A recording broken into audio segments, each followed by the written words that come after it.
So, hindi na ba pwedeng umutang sa GCash? Hindi ko sure, idol eh. Check nga natin na dito yan sa borrow. Tagal ko na kasi hindi umutang dito sa GCash.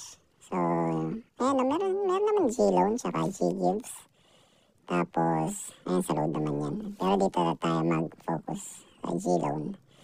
G-Loan, click natin. Yan. So, meron pa naman. You can borrow up to 35K.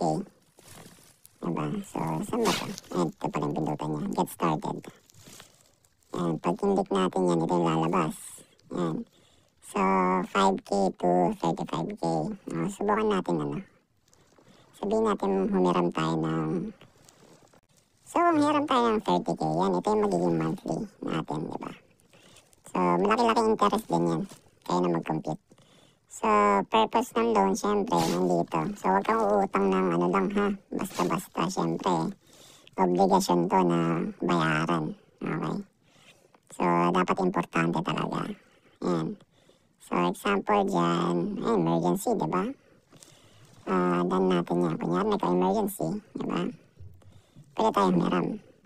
So, yun, meron pa siyang 3% na processing fee. So, bawas na yan ng 900. So, ito na lang marireceive mo, diba?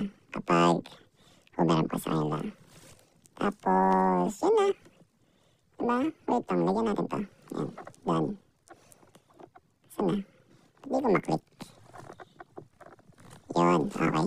So, press mo lang yan. Pero, hindi naman ako uutang. Basta, nagets nyo naman, diba? Tsaka gumagana pa siya. Tapos, yung sa kabila naman, meron pa isa, diba?